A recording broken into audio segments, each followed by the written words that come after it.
Alright, so franchise loading it up. The bandits. This one should be boop. Yeah, delete that. This is the one we're on. Schedule team. We beat Kissimmee. We're gonna go back here and or Kissimmee. We're gonna go to the front office. We got 125. That's not enough to buy anything. We're not gonna go to the front office. So I'm doing this video. I just watched the highlights of the Ravens beating the Steelers. Gonna watch live on this. Burlington Cannonade is who the Shreveport Bandits are playing right now. And it's funny because in the video before this, I was talking a lot about Lamar Jackson, how I think he's MVP. He's playing the best football right now in the league. He had an interception in the game against the Steelers, but if you look at that, it was on a drag route. And Bateman, I think it was number 7, Bateman, he stopped his route. He was on a drag. Lamar threw it to where he would have been if he kept going on his route. But I think Bateman thought he should sit down in the middle for some reason. And so he stopped, and that's why Lamar threw it directly to a defender. Other than that, pretty good game. 3 touchdowns. He had 115 rating in that game, and he had some really excellent throws. I just think that yeah, Lamar Jackson is playing the best football at quarterback of anybody else right now. Derrick Henry had a monster game as well, and I think that's a huge advantage. And I think really for Lamar, that is an advantage that he has over a lot of other guys, is that he has a Derrick Henry in the backfield to hand off to. Now that said, all that aside, personal bias, personal confirmation bias aside on who should be MVP. The other funny thing about that game was that, oh, nice job, Hutter. That was actually a good throw. Good throw, good catch. The other interesting thing about that game was that Lamar, or actually the game itself, not just Lamar, but there were so many like Legend Bowl types of moments in it.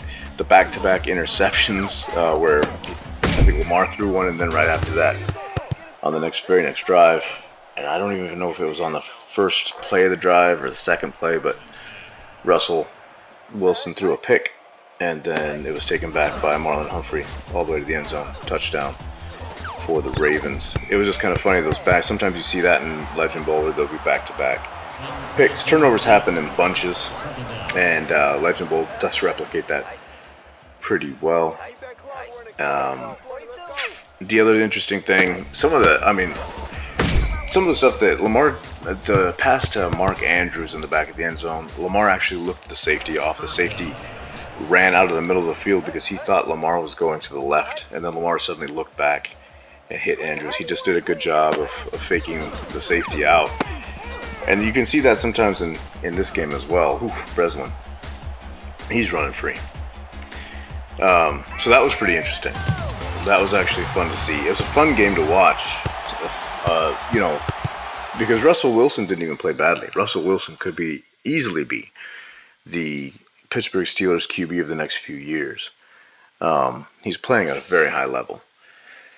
So it's just in this game, one thing that was kind of new for the Ravens is that their defense, their pass defense, did just enough to keep him out of too much trouble.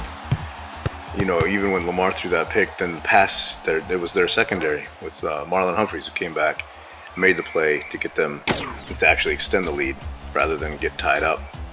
So there were a lot of things like that that were pretty interesting. And then the other thing that was cool was to watch a guy like Derrick Henry just plow through tackles, bust down the seam. The one thing the sad point in the game was watching Justice Hill get hurt. I mean, that guy got a concussion, a pretty severe one, probably. Pueblo Wallingford, nice job, man. Oh no, now Wallingford's hurt, just like Justice Hill. But yeah, if you look at what happened to Justice Hill, that was bad. Sorry, a bit of a cough there. Justice Hill, the way he landed on his shoulder and neck, that's a solid concussion, and yeah, I hope he's okay for the long term. But now we're playing Legend Bowl, and there goes Lindo. Oh, come on, man. Come on, man. As I said before, this was the Shreveport Bandits. The ratings are basically a clone of the 1980 San Diego Chargers.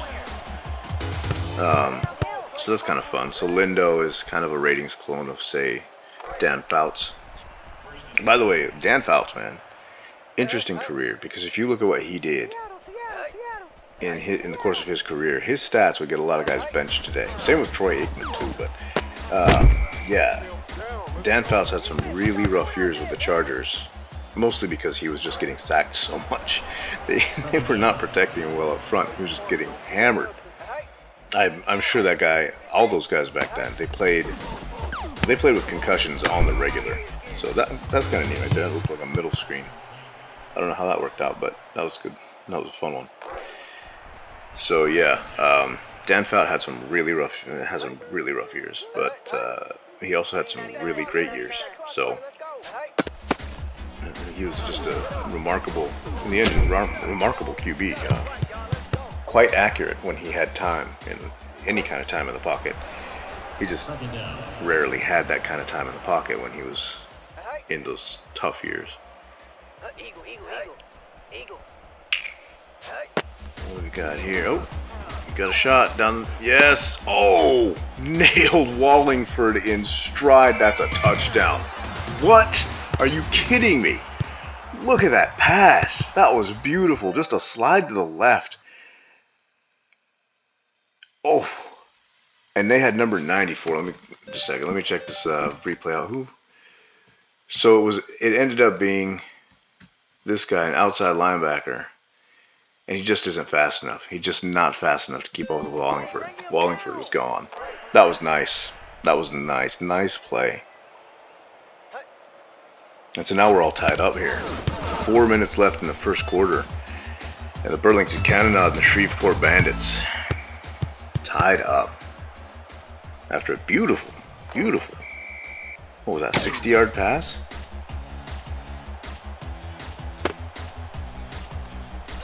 Cannonade's going to bring it out. Now, I do wish that in this game, I wish Legend Bowl had custom playbooks like College Bowl, because it would be better in terms of giving a team a play style, an identity.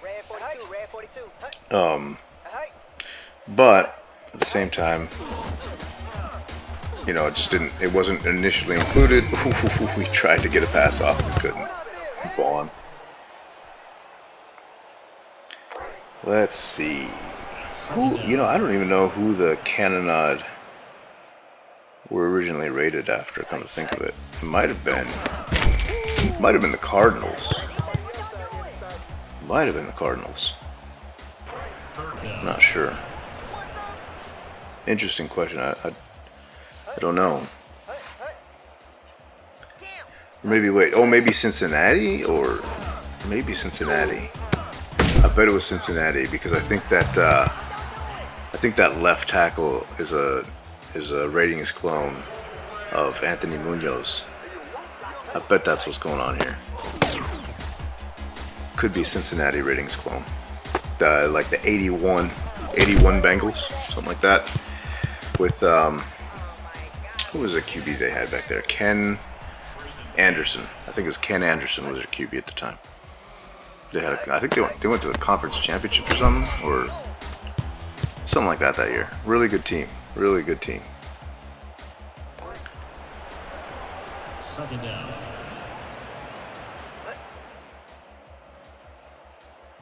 Ranger. Ooh. That was rough. Marcel Kaczynski.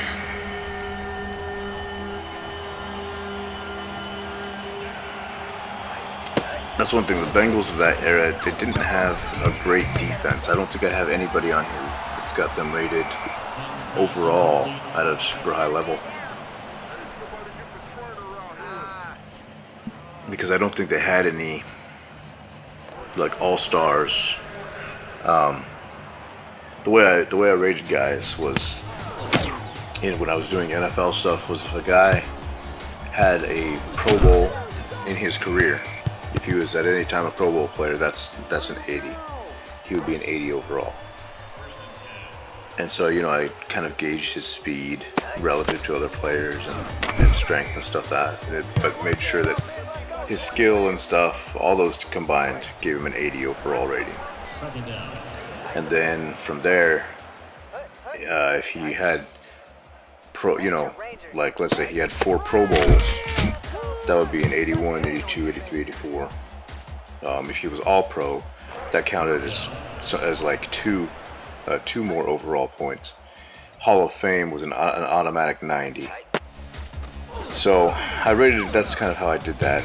And then, you know, if 90 plus several Pro Bowls plus whatever, Hall of Fame plus a bunch of Pro Bowls and plus a bunch of All Pros, depending on how elite they were, that's where I went up from there. So I think with the Cincinnati defense, if this is the Cincinnati ratings clone, I think I didn't see anybody in there who was above 85, if I'm not mistaken, because 85 is where you get your Bronze Star. That's where you start getting your Bronze Star ratings. Let me see this actually.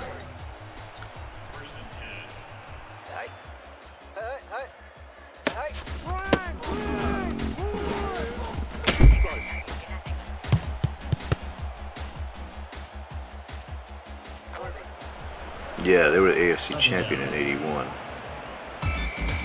So let's see here. Ken Anderson, Chris Collingsworth was on the team. Who's on their defense?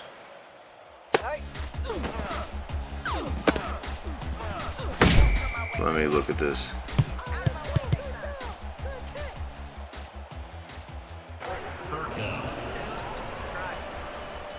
No, I don't want that. Yeah, who was defense and fumbles?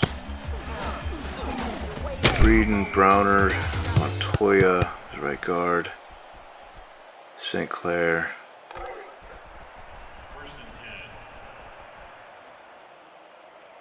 Who's on their defense? Yeah, so the only guys who they had who were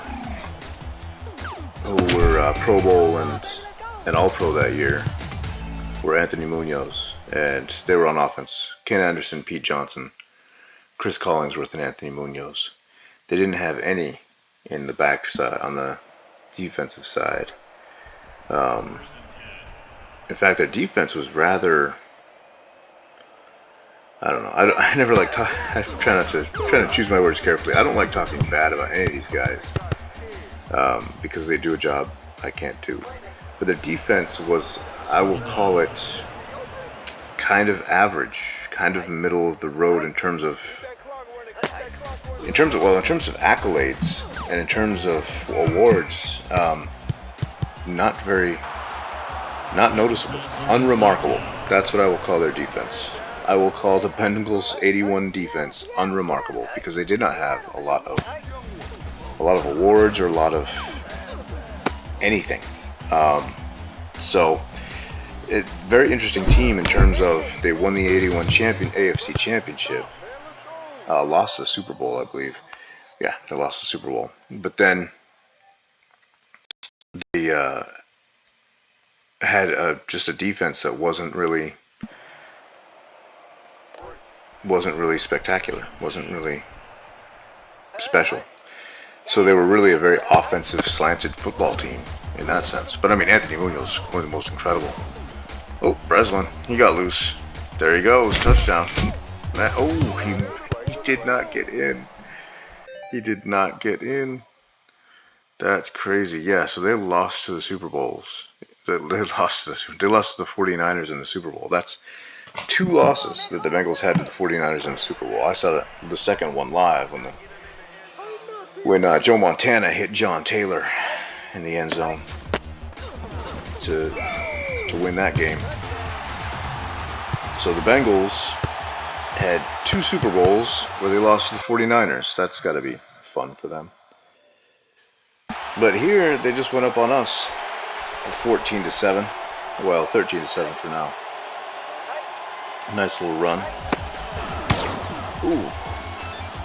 Again, this is an offensive slanted football team. Hopefully, because they are so they are so average on defense, we'll be able to catch up. At least we'll be able to hang with them offensively for the time being. And maybe at the end of the game have a chance to win it. We'll see how that goes. We will see how that goes.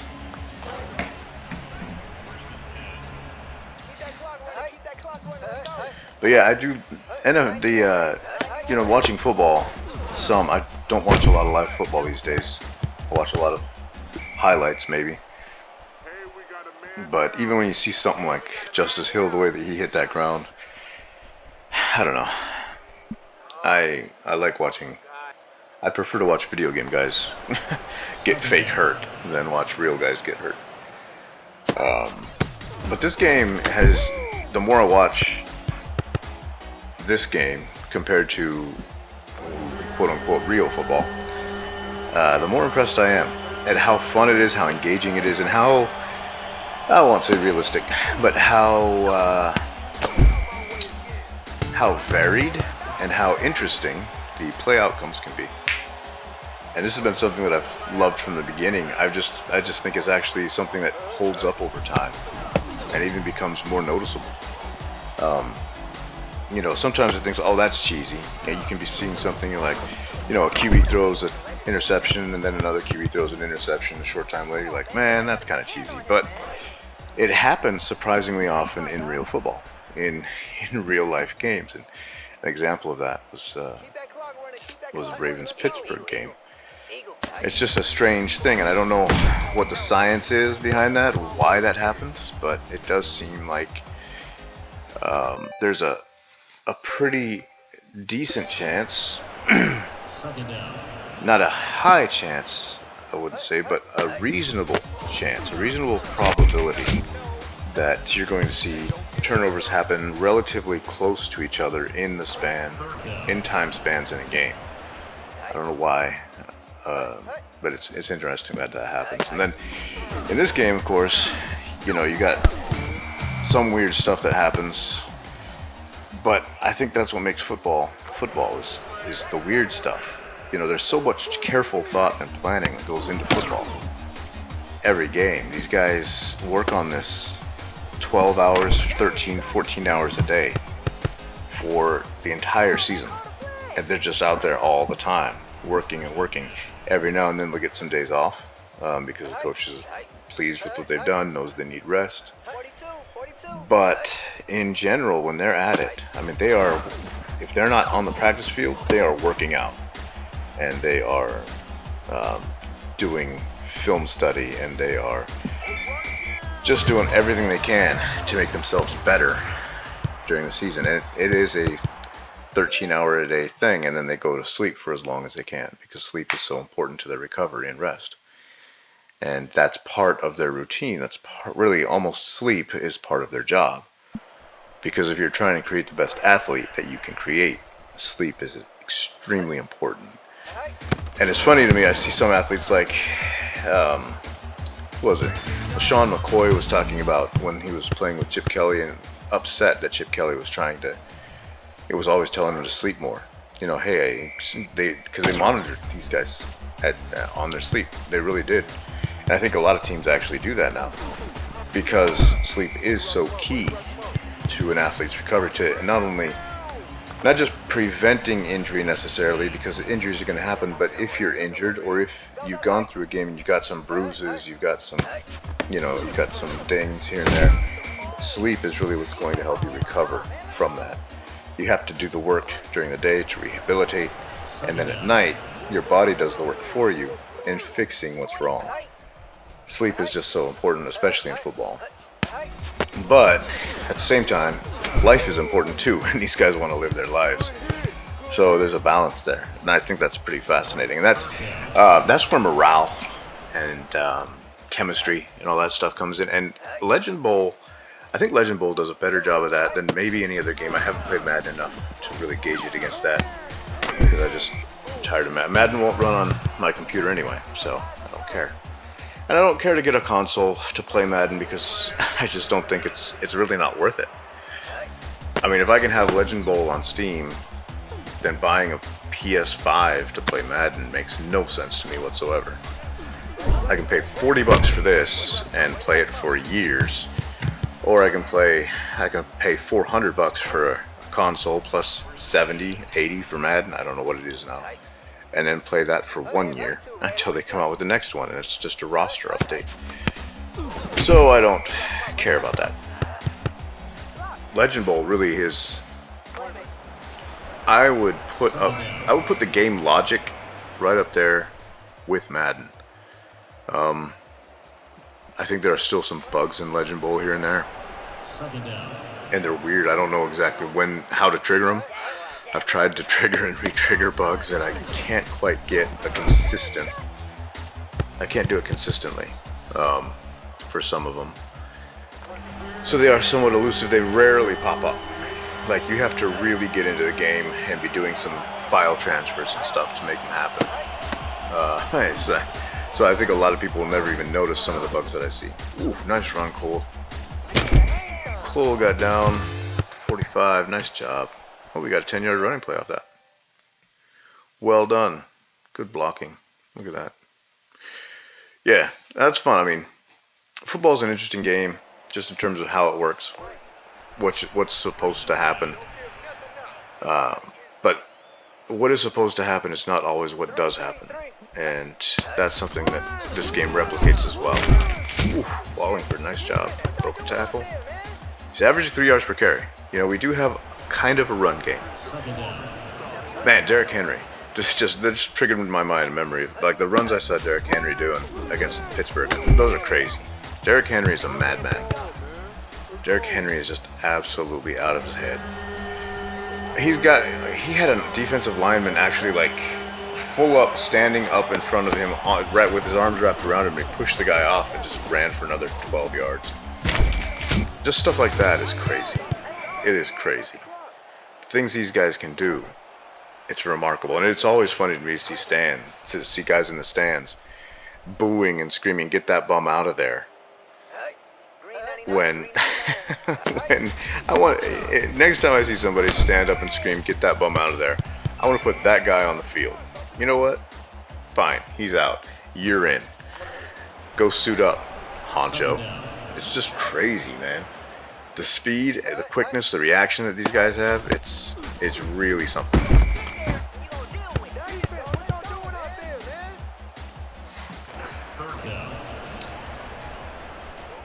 So man, this is actually turned into, so we got a chance for a field goal here. I hope that Lindo can make it happen.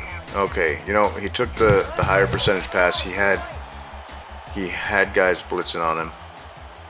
Had to get rid of the ball quickly. That was good defense from there, on their part. I don't agree with kicking the field goal here. I wish they'd go for it on 4th and 3. I don't know, because this is going to be a 54-yard attempt, and I don't think we can make it. I'll just tell you that right now. Really don't. Why? Yeah, this is going to be dumb. I'll be shocked if they make this. Oh, because they have the short goalposts. What? No way.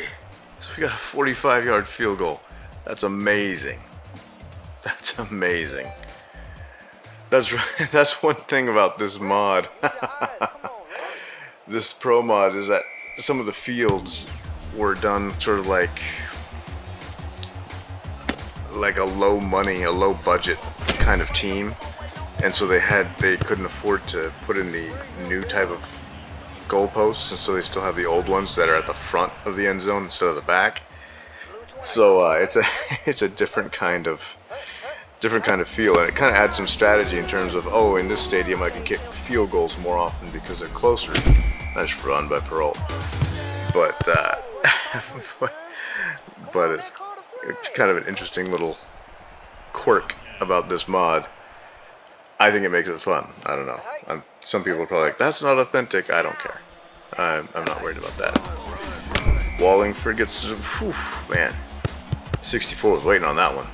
Isidro Ghost. Yeah, that guy blew that play up. So we're up by 3. Up by 3. Ooh, nice hit on a slant to Pearl. Rating of 120 for Lindo today. He's doing his job. He's doing a good job. I like it. Keep going, boy. Keep going. Gonna do a quick across and then Wallingford. Okay, someone just came in.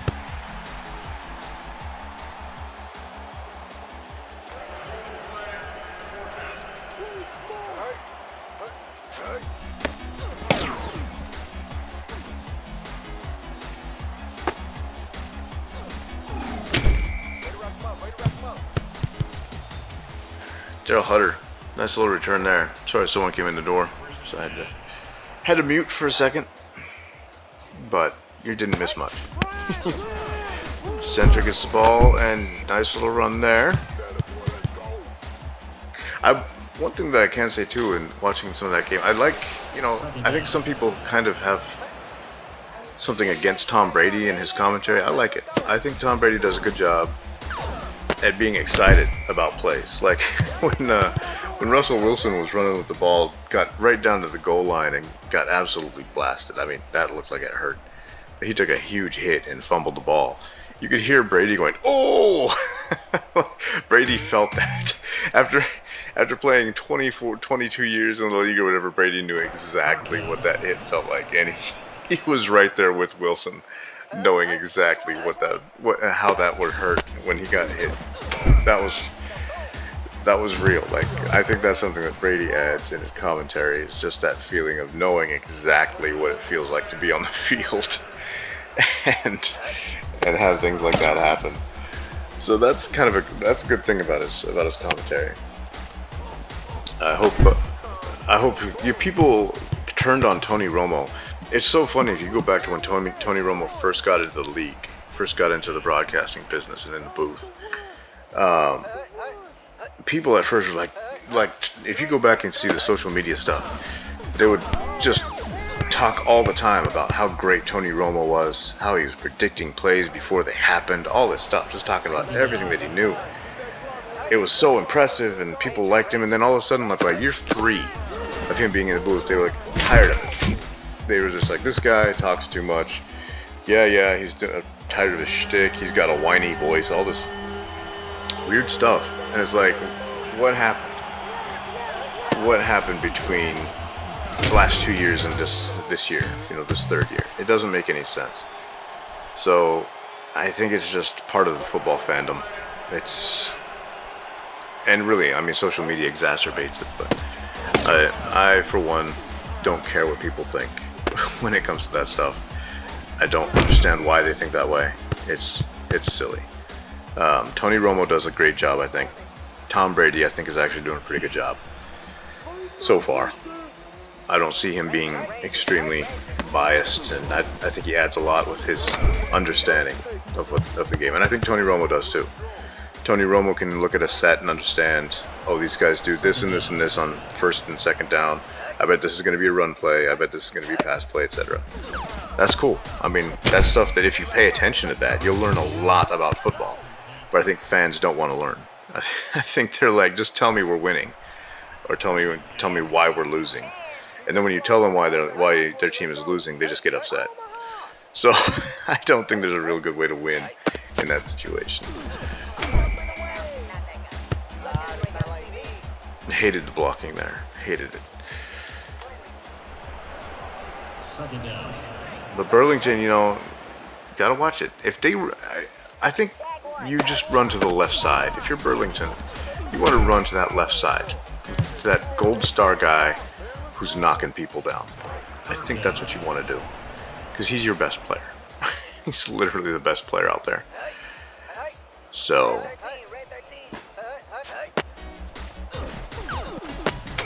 ooh, nice little pass on the slant. Threw that right into the window, but not enough yardage.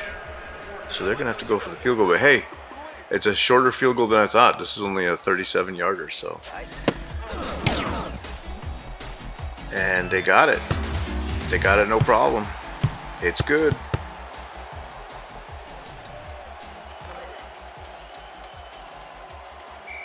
It's 38-yarder, and now we're tied up. Come on, Shreveport. You gotta pull this out, man. You gotta get this. Ooh, Ingram. It's really hard sometimes to watch the computer pick plays. That's why I play sometimes in coach mode. Because sometimes you look at what the plays the computer is actually picking and you're just like, no, this is miserable. Ooh, didn't like that. That's the other thing that I don't like sometimes is the cuts on those. Cuts on some of those plays are a bit too much. It's more than a counter step, it's like a counter route. Oh, Lindo couldn't get away from that one. Sacked. 3rd and 22 now. Not a good thing.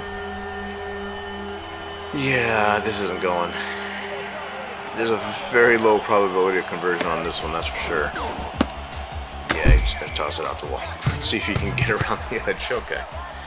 Give yourself some room to punt. That's what that kind of play is.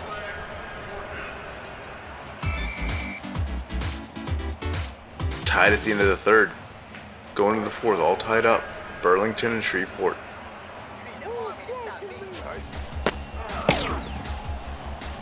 Not a great kick. Just okay. They're already nearly in field goal range.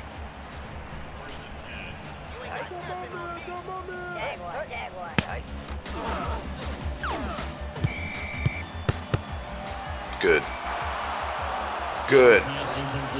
You gotta get to Winton Vaughn before you can really get a receiver lined up. They did a good job on that. Uh-oh. Don't let him get free. Matt Center. Wow, Matt Center's got a ghost face. Matt Center, how'd you do that? That's amazing. Matt Center might just be from the ethereal realm because he was transparent. He's got translucent skin. That's amazing.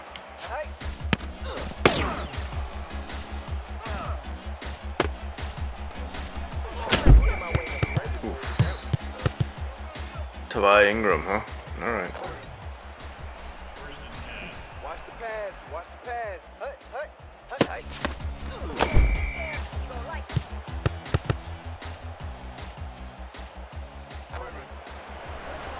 Second down. I didn't see the, I guess Notre Dame, Penn State absolutely destroyed Southern Methodist. And then Notre Dame beat the University of Indiana.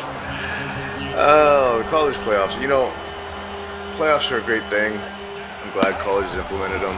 The selection committee, I still don't understand. I don't understand how things work. I don't understand why they let these people make these decisions, because some of them are clearly unqualified, and it hurts. It hurts to watch. It hurts from a personal perspective. It's just weird. If you have Penn State playing Southern Methodist, you automatically have an issue. Southern Methodist does not have the horses to keep up with Penn State. Not even slightly. Not even in a fictional work of literature. I couldn't write a story wherein Southern Methodist beats up on Penn State. So, I don't get it. I don't get it. But whatever. And they're on to the later rounds next. Sancher gets up. Oh, man. He should have found... If he'd cut that outside, if he'd bounced that just a little bit, I bet he could have found plenty of room to run. He was trying too hard to follow his blockers there. Green 99. Ooh, he's gonna get that first down. That was a great decision by the QB there. Man, that's kind of irritating.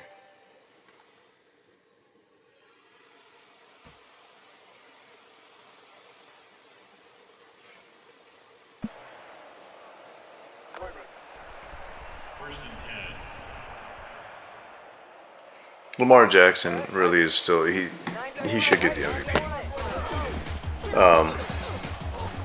Josh Allen is great though. And really, you know, Joe Burrow, didn't talk a lot about Joe Burrow last time, but Lamar Jackson's playing great, but Joe Burrow is playing very well this year. Very well. Joe Burrow has been absolutely hounded. He doesn't have an offensive line really working for him right now. He's had a really rough go of it in some games, and I think that is partially his fault at times, but oftentimes is more the people around him. I think a lot of it goes, his offensive line does not help him out enough in certain situations, and he still gets the job done. I mean, he's leading the league in yards. He's got, I think, 38 TDs and 36 TDs, 8 picks, 38 TDs. So like he's had a really exceptionally good year. In a generally a down year for quarterbacks. The passing game in the NFL has not been great, but he has been. And I just think if you really look at it, you know, that old debate, Penei Sewell against Jamar Chase in that first round pick. Jamar Chase really did light it up at the beginning, but as time goes on and teams figure out how to cut off your routes and stuff like that, there really isn't a substitute for an excellent guard or tackle. If you have a generational offensive lineman, in my opinion, and this is just my opinion, but if you have a generational talent on the offensive line, come along, you pick him. You pick him. On the offensive line or the defensive line, I would rather have a generational talent at guard, tackle, center, defensive tackle, or defensive end than a generational talent at running back, wide receiver, or in some cases, even QB. That's my hot take. I just think that the career of those guys, the careers oftentimes are longer, weirdly enough. Like you have guys like Bruce Matthews who played an insane number of years. You have guys like Anthony Munoz, you have guys like Orlando Brown, all those guys. They somehow stay on their feet for longer, and they also are so important to the success of a team. They hold teams together, they hold that line together, and if you've got the ability to block, and to fill, you have the ability to win games. And that's why you see the Detroit Lions, wow, look at Wallingford go. This is why you want big boys.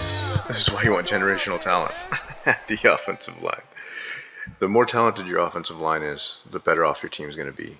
Defensive line, same thing. Football starts right there at the line of scrimmage. You want your best players to be there. Jared Goff, you look at his career arc. He did great in Los Angeles, and then not so great, and then he went into Detroit, and suddenly he's great again.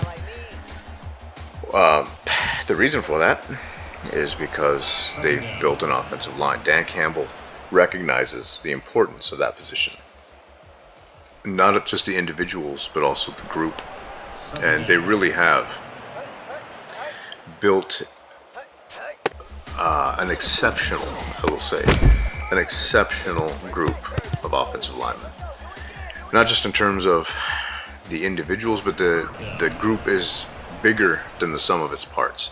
And it's got some really good parts. I mean, it's not like we're talking about like, oh, they're not very good players and they play better, they outplay their abilities. They're great players who play above their abilities, because together they are that strong. And I think I don't know how many people, I mean, the NFL coaches are going to study it. But as far as fans, more casual fans, I don't know how many people are actually going to study over the next few years just how important it is, the way that the Lions have been built. The Lions have been built so well. And it's almost like when you look at what happened with the Cowboys a few years ago. When the Cowboys built that ridiculous offensive line, they became a juggernaut. They've lost quite a few members of that line. They've lost a lot of those players. They were, getting skill players, CD Lamb. They've spent their picks on wide receivers. And I think that Third down. that's fine, you know, if you want to do that. But I think it did hurt the team overall because you see what's going on. They haven't gotten better. Oh, tipped and picked. Wow. So we don't even get to tie it up. That was a golden opportunity to tie it up because even if you didn't get the first down there, you could have at least kicked a field goal. But no more. That's it right there. That's probably the clincher. Because we've only got 2 timeouts left. They're gonna kneel or they're gonna they're gonna hand it off. Yep, call a timeout. Yep. 1:10 left. Second 11. Man, Second down. that's too bad. Well, if we can get it, let's see. One more play. Yep. Call a timeout. That's the last timeout. Third Are they down. gonna wait to call it? Yeah. Okay. So could get the ball back with about 30 seconds on a punt if they don't get the first down here.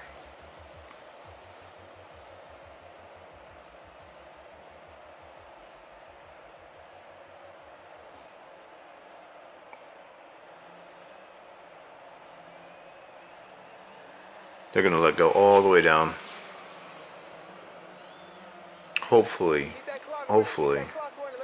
we'll be able to stop them, get the ball back. Good. Call timeout. Yeah. So 40 seconds left. 27 seconds left. And if they're punting from here, if we get a good return, we could be in field goal range. Could still be in field goal range. Wow, they got a good punt off though. 35. He's gonna get to the 50. Whoa, he did. The guy missed. 92 yards on kick returns from him. So 17 seconds left. No timeouts. Okay, there's a good chance that this is over. Like you got to get a pass off, get out of bounds or get somewhere, and then be able to actually get your field goal team out there and kick a field goal. I don't see that happening. Nope. Nope. So definitely now, even if they complete a pass, the game is probably over because they're not. The guys, your receivers aren't going to run out of bounds on their own. So it's just going to be, oh, there goes Wallingford. Yeah. So they're not going to have time to do anything. Game over. That's too bad. Yeah. They're not going to be able to line up in time for field goal. 2, 1. Oh, they did. They got it off. What? No way. What? The guy got there just in time. They just hiked it immediately. Wow. They did it. They did it. Tied it up to force overtime. It's not sudden death. By the way, I still like sudden death. I like either the college rules or the sudden death. And I think that might be just because I like, what I'm familiar with. But I do like sudden death in that it feels like it doesn't stretch the game out unnecessarily. It doesn't just, become kind of a slog. It makes sense to me. Once regulation is over, if you didn't win it in regulation, something's got to give. That's how I feel about it. A lot of guys, it came down like that KC Buffalo game where both Patrick Mahomes and Josh Allen were playing out of their minds. Just fourth quarter, it just lit it up. Everything went nuts. They ended up scoring all those points in the fourth quarter. And then in overtime, the Chiefs won it because of sudden death. And people are like, oh, how can we not let the other, when they're playing that way, how can we not let Josh Allen get one more chance at the football? I think that's dumb. Because at some point it has to be about your defense too. What a beautiful pass. What a beautiful pass on the post, into the window. Right between the safeties. What in the world? That's cuckoo for Cocoa Puffs right there. Look at this guy. Yeah. Right there. Skinny post. Got it. Klinger, tight end. That was a tight end. Man, alright, well, beautiful. Beautiful. 62 yards. Oh, don't screw this up. just just kick the field goal. What are you doing? Oh no. Okay, that's fine. Add your stats if you need to. I really just wanted to see you win the game on a field goal if you needed to. But that was, hey, that was a great throw. Great decision. You know, when they're blitzing the edges like that from the corner spots, go ahead and throw that pass. 383 yards to their 232, 278 passing, 105 rushing. 2 turnovers. We had 2 turnovers. Still won. Led them in every major category though. That's except average field position. Player of the game, Pueblo Wallingford. Yeah, he did good. He did good. And his all-purpose yards were 113. That's pretty nice. With a touchdown. He had a good game. Vaughn, 57%, 1 TD, no picks. And then Lindo, 65%, 3 TDs, 2 picks. Of course, we saw the rushing stats for Wallingford. Cool actually had some really nice runs. He had a good game too. He's the halfback, second halfback. These guys did okay. Breslin, man, look at that guy. Had some nice stuff himself. And then here they had a wide receiver, halfback, fullback, tight end. Like they just had a bunch of, man, they spread that ball out. That's one thing. Those guys, Hutter was clearly their number one. What is his overall? 88, 82, 75, 71, stamina, injury, yeah. So he's good. Yep. Agreed, 100%, yeah. He's not going to be around long. Whoop.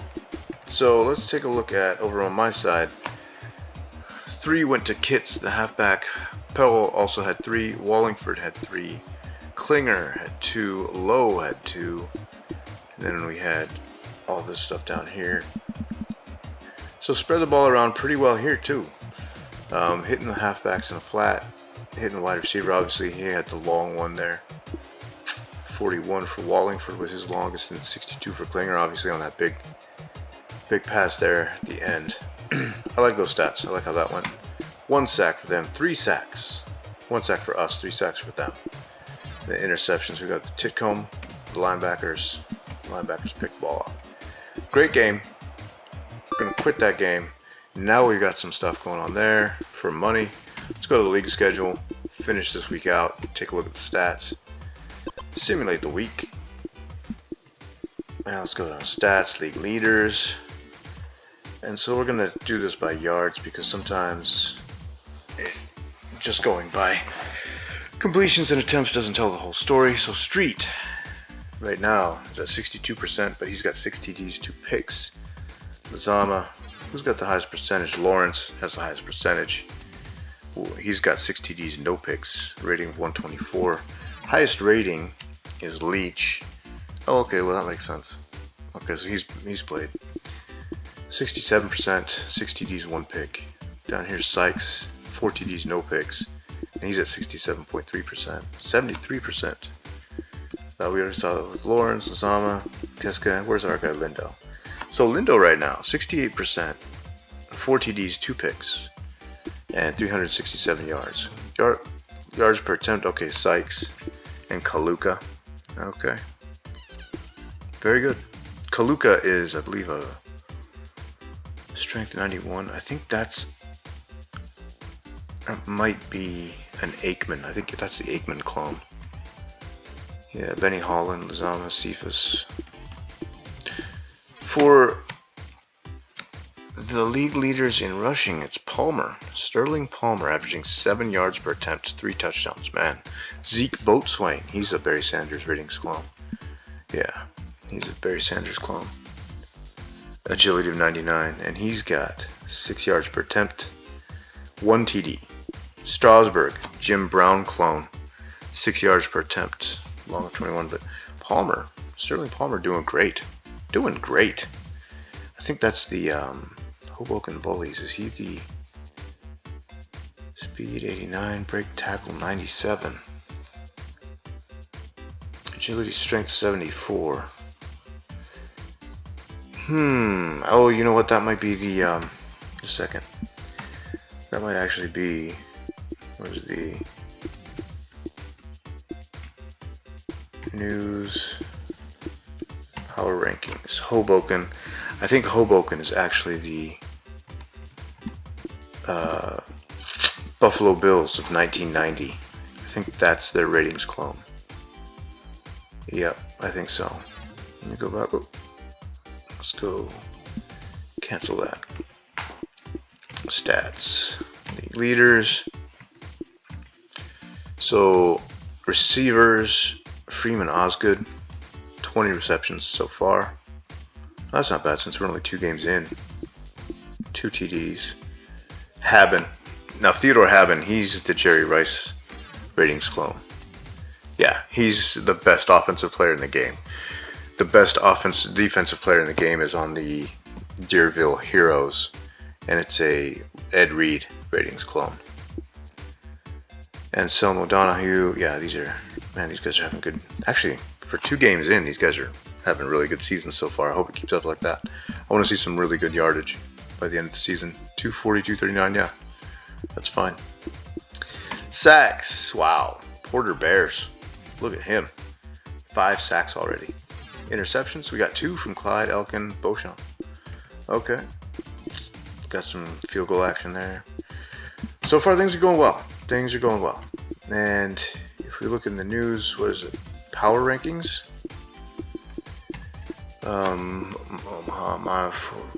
Let's see, Pocatello. Shreveport. We're number 13. So that's good. That's good. Alright. That's it. I'm going to save this, get out of here. See you next week.